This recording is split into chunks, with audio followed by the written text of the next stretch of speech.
Salut tout le monde, c'est Vapo. Je vous fais cette vidéo aujourd'hui pour vous parler d'un atomiseur, un cléromiseur plutôt, un cléromiseur réparable qui est tout simplement le DCT Pyrex. DCT Pyrex, excusez-moi, je suis en train de le remettre en place pour vous le montrer en entier en même temps. Voilà, DCT Pyrex de chez Smoke. Voilà la petite bête. Donc DCT Pyrex de chez Smoke avec les fenêtres de visualisation de quantité de liquide restant dans le tank. Donc ce cléromiseur se compose d'un drip tip ajustable, donc on peut changer son drip. Il est reçu avec ce drip tip là. J'ai du mal aujourd'hui à parler, c'est un truc de fou. Il est reçu avec ce drip tip là. Voilà. Le corps, lui, est en aluminium et avec une cuve en Pyrex. Donc, quelque chose qui peut permettre de vaper des liquides qui sont parfois souvent agressifs, et, comme un petit peu le fluide, par exemple, qu'on entend parler souvent, qui lui agresse apparemment pas mal les cuves qui sont en polyuréthane ou en plastique. Donc ça c'est un avantage. Et on a le cartomiseur en lui-même. Alors c'est pas celui-ci normalement qui est dedans, c'est celui-ci.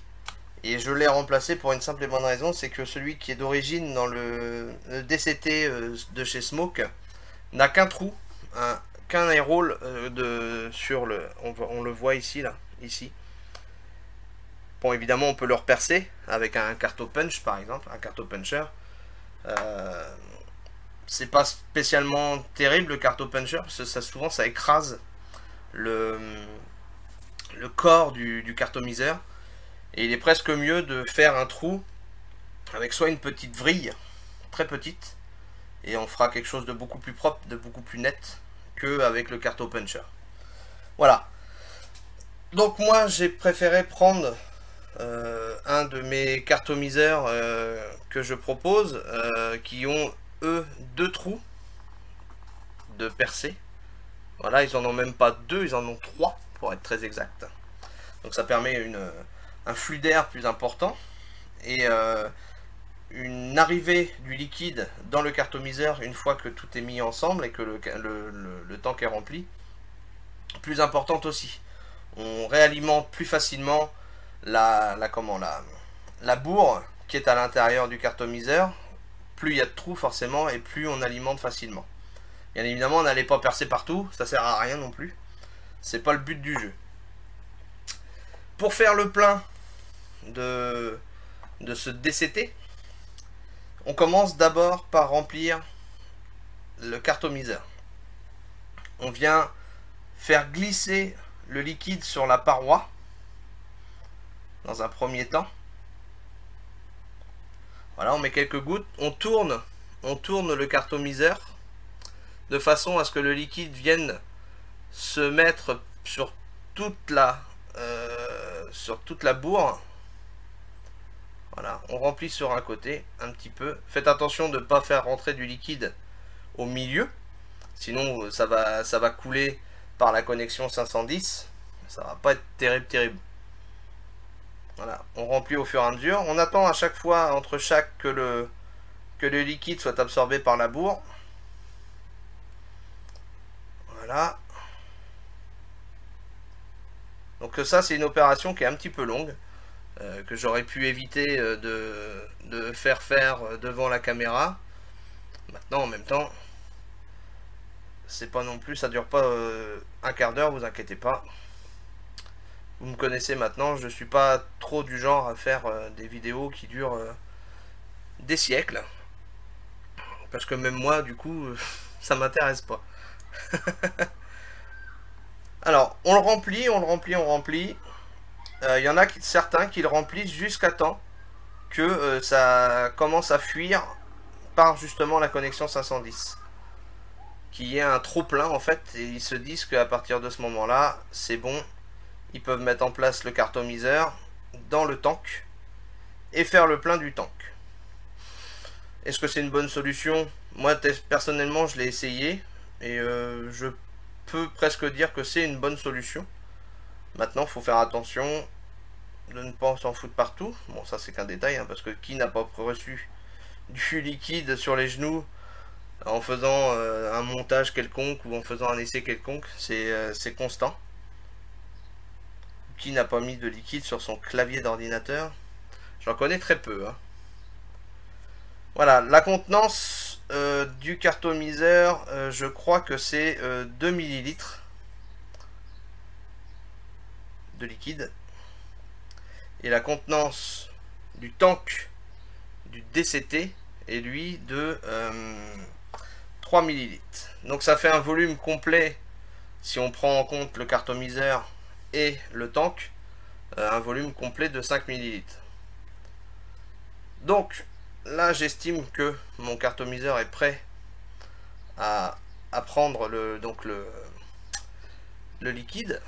Alors à l'intérieur, alors je ne sais pas si vous allez voir, il y a un joint torique noir au passage du cartomiseur qui vous permet justement de l'enfoncer pas jusqu'en haut et de prétendre à commencer à faire le plein de votre tank sans risquer de justement d'en mettre partout.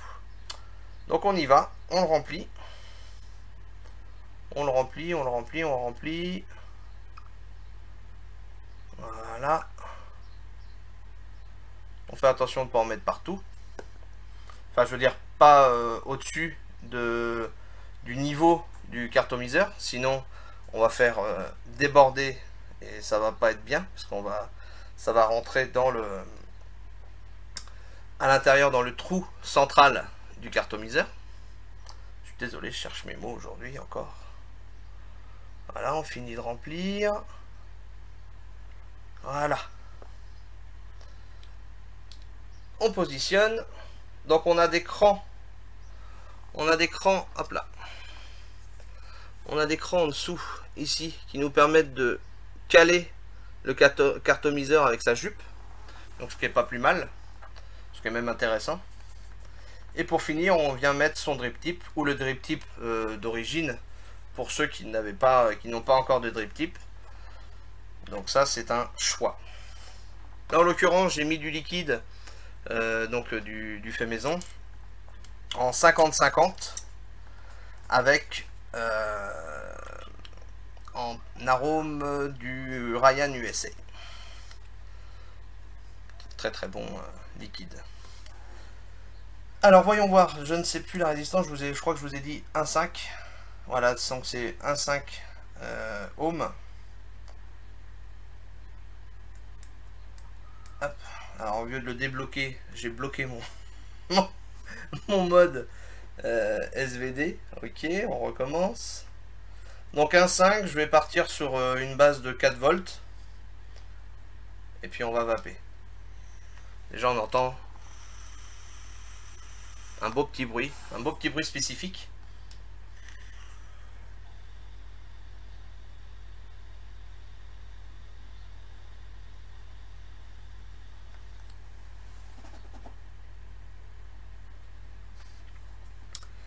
En termes de vapeur, on a quelque chose d'agréable.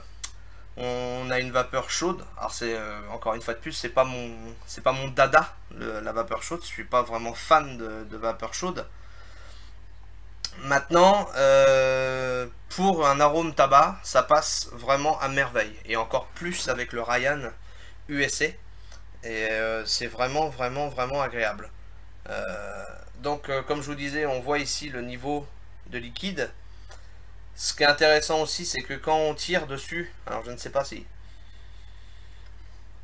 Voilà, alors il faut que j'aille un peu plus vite. On a les petites bulles qui remontent. C'est vrai qu'on voit mal puisque j'ai pas mis le focus.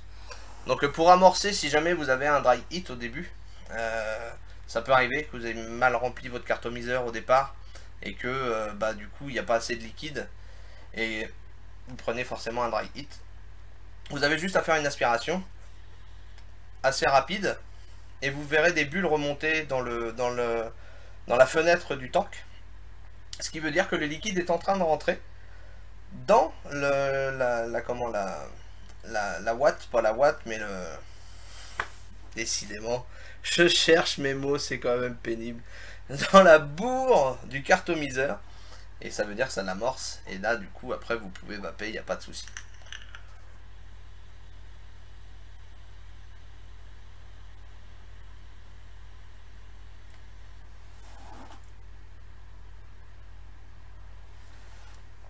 Très agréable en bouche. C'est vraiment très très agréable. On a un bon produit qui est en plus au niveau de design très très intéressant. Puisque ils ont amélioré leur fabrication, puisque c'est un tank Pyrex avec un recouvrement alu assez agréable au toucher. Là en l'occurrence je l'ai pris en gris brossé. Il existe en bleu, noir, rouge, il y a même du vert, du mauve et du rose. Voilà, c'est une belle gamme de couleurs. Il y a des couleurs à l'avenir qui vont sortir, mais c'est pas pour tout de suite.